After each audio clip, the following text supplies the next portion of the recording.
నమస్కారం. RVR TV ప్రేక్షకులకు స్వాగతం. కాలం మారుతుంది, తిథులు మారుతాయి. దీనివల్లే మనిషి జీవితం గ్రహగతులపై ఆధారపడి ముందుకు సాగుతుంది. మనిషి పుట్టిన క్షణానికే నిర్ణయించబడే జాతక చక్రం మన జీవిత పదాన్ని సూచించే దిక్సూచి లాంటిది. ఆ జాతకంలో గ్రహాల సంచారం ఎలా ఉందో దాని ప్రభావం వల్ల మన ఆలోచనలు, ఆరోగ్యం, విద్య, వృత్తి, ఆర్థిక స్థితి ఎలా ఉండబోతుందో తెలుసుకోవడం అనేది ప్రతి ఒక్కరికి ఆసక్తికరమైన విషయమే. మరి ఈ మార్చి నెలలో ఏ రాశి వారికి అదృష్టం ఎలా ఉంటుంది, ఎలాంటి పరిహారాలు చేసుకుంటే మంచి ఫలితాలు కలుగుతాయి అనేది వివరించేందుకు ఈరోజు మనతో పాటు స్టూడియోలో ప్రముఖ జ్యోతిష్య పండితులు బ్రహ్మశ్రీ డాక్టర్ సివిబి సుబ్రహ్మణ్యం గారు ఉన్నారు. గురువు గారిని అడిగి అనేక విషయాలను తెలుసుకునే ప్రయత్నం చేద్దాం. నమస్కారం గురువుగారు. నమస్కారం. మనం ప్రతి నెల ఆ నెలకు సంబంధించినటువంటి రాశి ఫలాలను తెలుసుకోవడం జరుగుతుంది. దాంట్లో భాగంగా మార్చి నెలలో ఏ రాశి వారికి ఏ విధంగా ఉండబోతుంది అనేది వివరించండి. కర్కాటక రాశి వారికి మార్చి నెలలో ఏ విధంగా ఉంటుంది? కర్కాటక రాశివారు వీరిలో ఎదుటి వ్యక్తులు ఏ విధంగా స్పందిస్తారు అనే దాన్ని జాగ్రత్తగా పరిశీలన చేసి దాని ప్రకారంగా తాను నడుచుకోవడం అనేటువంటిది చాలా సందర్భాల్లో కనిపిస్తుంది. నిజానికి వ్యాపార లక్షణం అదే. అంటే ఎదుటి వ్యక్తికి ఏది కావాలో అది అందించడానికే ప్రయత్నం చేయాలి. కాబట్టి ఆ రకమైనటువంటి ధోరణి ఎక్కువగా కనిపిస్తుంటుంది. అయితే దానిలో ఏమవుతుందంటే స్వప్రయోజనాలు కొన్ని దెబ్బతింటుంటాయి. అంటే ఎదుటి వాళ్ళకి ఆశించారు కదా అని మనం చేసేస్తుంటే స్వప్రయోజనాలు దెబ్బతింటాయి కదా. అలాగా మనకు ఎక్కువ ఖర్చులను సూచించేటువంటి లక్షణం కూడా ఉంది. అంటే రాహు యొక్క ప్రభావం వల్ల కొంత ధనం వ్యర్థంగా ఖర్చు పెట్టడం, కొన్ని సందర్భాల్లో పెట్టుబడి పెడుతున్నాను అనేటువంటి భావనతో ఎక్కువ ఖర్చు పెట్టడం ఇలాంటివి కనిపిస్తాయి. ప్రభుత్వ సంబంధంగా కూడా కొంత ఖర్చు అయ్యేటువంటి అవకాశాలు ఉన్నాయి. వీటిని మనం అధిగమించాల్సినటువంటి అవసరం ఉంది. అందుకని ఎప్పుడైనా సరే మనం ఖర్చు పెట్టేటప్పుడు ఆచితూచి వ్యవహరించడం, అంటే 1-2 సార్లు ఆలోచించి అత్యంత ఆత్మీయులు, ఆర్థిక నిపుణులు అయినటువంటి వ్యక్తులతో కొంచెం సంప్రదించి ఒక మాట చెప్పి, వాళ్ళు ఏమైనా విమర్శిస్తే దాన్ని కూడా స్వీకరించి దాని గురించి ఆలోచన చేసి అప్పుడు జాగ్రత్తగా ఖర్చు పెట్టాల్సినటువంటి అవసరం ఉంది. అలాగనే పెద్దలు ఎవరైతే తనకంటే పెద్దవాళ్ళు కానీ ఎవరైనా ఉన్నారో వాళ్ళకి ఆరోగ్య విషయంలో కొంచెం శ్రద్ధ తీసుకోవాల్సిన అవసరం 15వ తారీఖు తర్వాత కనిపిస్తుంది. అందుకని ఆ విషయంలో కూడా శ్రద్ధ తీసుకోవాలి. ముందు నుంచి కూడా టెస్టులన్నీ చేసుకుంటూ ఉండడం, ఎప్పటికప్పుడు జాగ్రత్త చేసుకుంటూ ఉంటే అనారోగ్యం పెద్దది కాకుండా మనం కాపాడుకోగలుగుతాం. అంతేకాకుండా వ్యక్తికి వృత్తి స్థానంలో కూడా అనుకూలమైనటువంటి పరిస్థితులు కొన్ని ఎదురవుతుంటాయి. ఆ అనుకూలమైన పరిస్థితులను ఏం చేయాలంటే సద్వినియోగం చేసుకోవాలి, ఉపయోగించుకోవాలి. అలా ఉపయోగించుకున్నట్లయితే ఎక్కువ అభివృద్ధికి అవకాశాలు ఉన్నాయి. ఆకర్షణకు కూడా అవకాశాలు ఉన్నాయి. ఆకర్షణ అంటే అర్థం ఏంటి? ఎక్కువ మందిని ఆకట్టుకోవడం అనేటువంటి లక్షణానికి కూడా అవకాశం ఉంది. దాన్ని కూడా మనం దృష్టిలో పెట్టుకున్నట్లయితే దీన్ని మనం సద్వినియోగంగానే భావన చేయవచ్చు. అయితే అతి ముఖ్యంగా ఒక చోట జాగ్రత్త తీసుకోవాలి. ఏంటంటే కుటుంబ విషయాలలో, కుటుంబ సభ్యులతో లేదా మనం కొందరిని మన కుటుంబంగా భావిస్తుంటాం. అటువంటి విషయాల్లో, వాళ్ళకి సంబంధించినటువంటి విషయాల్లో తొందరగా అపార్థం రావడానికి అవకాశాలు ఎక్కువ ఉన్నాయి. మాటల వల్ల అపార్థాలు రావడానికి అవకాశాలు ఎక్కువ ఉన్నాయి. అందుకని అలాంటి అపార్థాలు రాకుండా వ్యక్తి జాగ్రత్తలు తీసుకోవాలి. అలా జాగ్రత్తలు తీసుకున్నట్లయితే, అంటే మనం మాట్లాడేటప్పుడే 1-2 సార్లు ఆలోచించకుండా మాట్లాడకూడదు. ఎందుకంటే ఎదుటి వ్యక్తి ఎలా వచ్చి మాట్లాడతాడు అంటే, ఈ విషయాన్ని మనతో చెప్పడం కోసం కొన్ని రిహార్సల్ చేసుకుని, కొన్ని ఆలోచనలు చేసి, కొన్ని విషయాలను తీసేసి, కొన్ని విషయాలను కలిపి ప్రిపేర్ అయ్యి మాట్లాడడానికి వస్తాడు. ప్రిపేర్ అయ్యి మాట్లాడడానికి వస్తే మనం ఏం చేస్తున్నాం?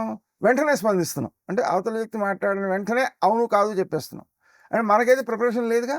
అందుకని పొరపాట్లు జరిగేటువంటి అవకాశం ఉంది. దానివలన ఎదుటి వ్యక్తికి అపార్థాలు వచ్చేటువంటి అవకాశం ఉంది. అంతేకాదు, మనం చేయడానికి అవకాశం లేని పని కూడా చెయ్యను అనేటువంటి భావాన్ని ప్రకటించకుండా కొంచెం ఆలోచించి చెప్తాను అలాగా కనుక చేసినట్లయితే అవతల వ్యక్తికి కూడా కొంచెం తీవ్రత తగ్గిపోతుంది. తీవ్రత తగ్గి ఆ వ్యక్తి సక్రమంగా ఆలోచన చేయగలిగేటువంటి అవకాశం ఉంటుంది. అందువల్ల ఈ విషయంలో కూడా ఎక్కువ జాగ్రత్తలు తీసుకోవాలి.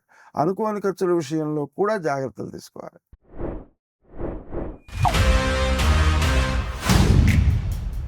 देख रहा है विनो? मुझे ये चाहिए सिद्धप्पा जी। ले लो। ठीक है, ले लेते हैं। किसी और में कोई आपत्ति? बहुत बढ़िया।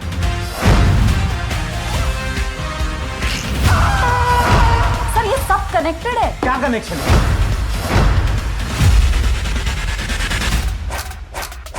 निशाना लगाया तो शिकार पक्का।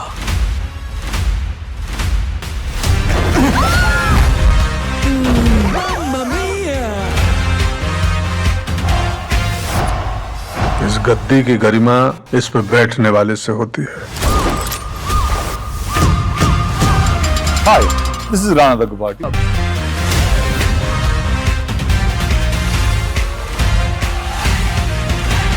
दिल खुश कर दिया यार विकास।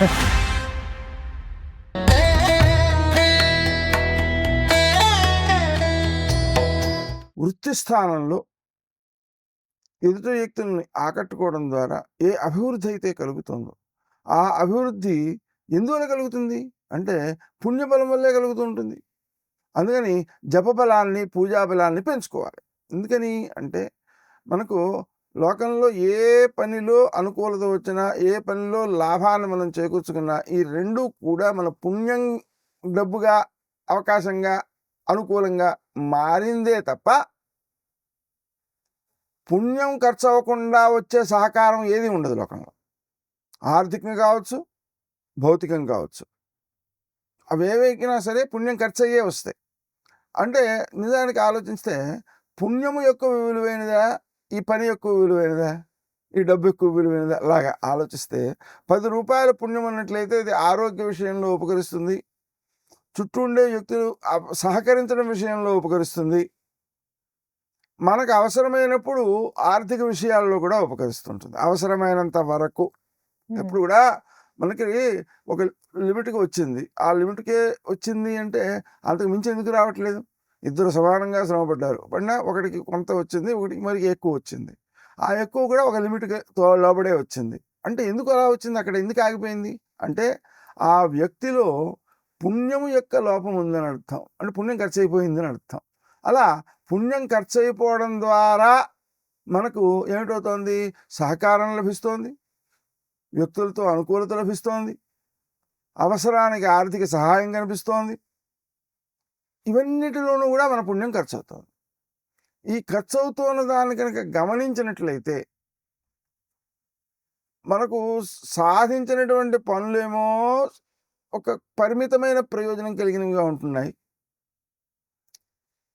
పుణ్యమేమో అన్ని వైపులా ఉపకరించేదిగా ఉంటుంది. అంటే ఎక్కువ విలువైన దాన్ని తక్కువ విలువైన దానిగా మార్చుకున్నాను అని అర్థం.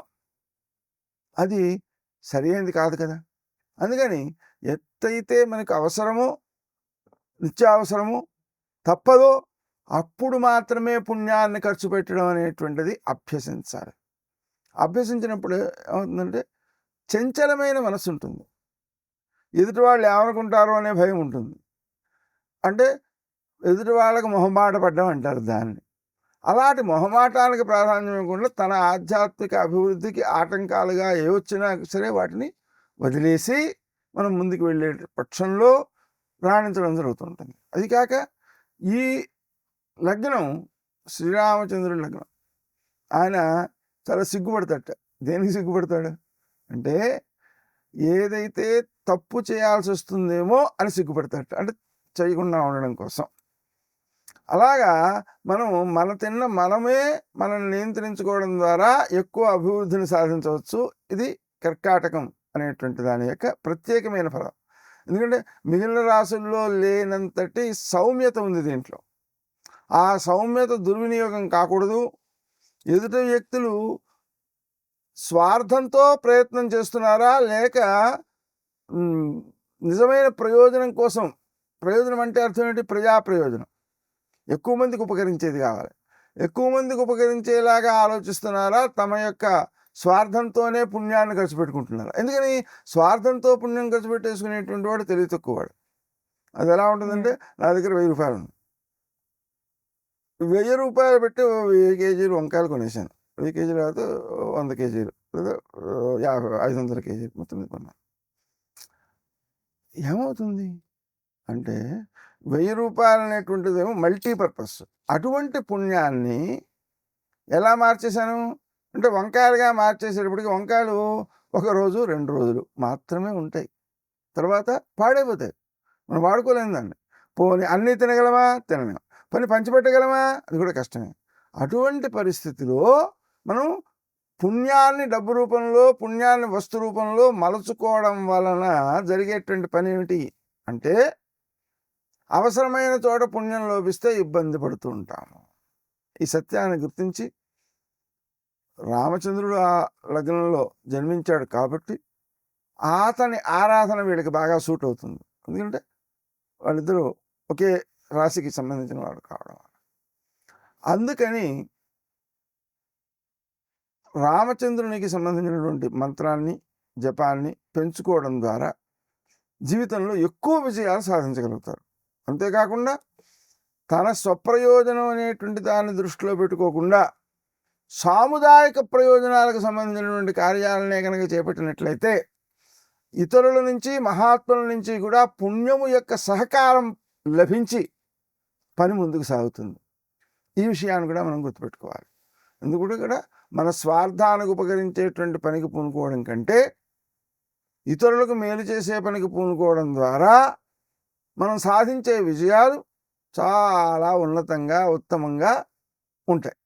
ఈ సత్యాంశాన్ని కూడా మనం గుర్తుపెట్టుకోవాలి. కర్కాటక రాశి వారు అతి ముఖ్యంగా విఘ్నేశ్వరుడికి పూజ చేయడం, క్షిప్రప్రసాద గణపతయే నమః అనే మంత్రాన్ని ఉదయం 5 నుంచి 6 వరకు చేయడం ద్వారా పనులు శీఘ్రంగా నెరవేరుతాయి, ఆనందం కలుగుతుంది, విఘ్నాలు తొలగుతాయి. అలాగనే ఏదైతే అవసరం లేని చోట వైరాగ్యాన్ని పొందేటువంటి స్థితి ఉంటుందో ఆ స్థితిని కూడా దాటి అవసరమైన చోట మాత్రమే ఆ వైరాగ్యాన్ని వినియోగించేటువంటి స్థితి పెరుగుతుంది. దురాశకి లోబడి నష్టపోయే ప్రమాదాలు కూడా తగ్గిపోతాయి. ఇది గణేశ ప్రార్థన వల్ల. గణేశుని కూడా మనం ఎలా ప్రార్థించుకోవాలి? నాయన నాకు ఈ పని చేయాలని అనిపించింది, ఈ పని వల్ల నష్టం కలిగేటట్లయితే ముందుగానే దానికి విఘ్నం కలిగించాయి. ఎందుకని కొంత దూరం వెళ్ళిన తర్వాత, కొంత నష్టపోయిన తర్వాత మళ్ళీ వెనక్కి వచ్చేస్తే ఏమైంది అంటే శ్రమ, కాలము, ధనము 3 వ్యర్థమైపోయాయి. అందుకని అలా వ్యర్థం కాకుండా నువ్వు మాకు అనుకూలమైనటువంటి పరిస్థితిని కల్పించు అనడం కూడా దానిలోని తాత్పర్యమే. ఆ విధంగా కనుక మనం ప్రయత్నం చేసినట్లయితే సత్ఫలితాలను ఎక్కువగా సాధించవచ్చు. గురువుగారు కర్కాటక రాశికి సంబంధించి చాలా చక్కగా వివరించినందుకు ధన్యవాదాలు. నమస్కారం. చూశారు కదా, గురువుగారు కర్కాటక రాశికి సంబంధించి చాలా చక్కగా వివరించారు. మీకు కూడా ఎటువంటి సందేహాలు ఉన్న కింద కమెంట్ సెక్షన్లో మాకు కూడా తెలియచేయండి. అలాగే మరిన్ని ఇలాంటి వీడియోస్ కోసం చూస్తూనే మా ఆర్వీఆర్ టీవీని లైక్ చేయండి, షేర్ చేయండి, అలాగే సబ్స్క్రైబ్ చేసుకోండి.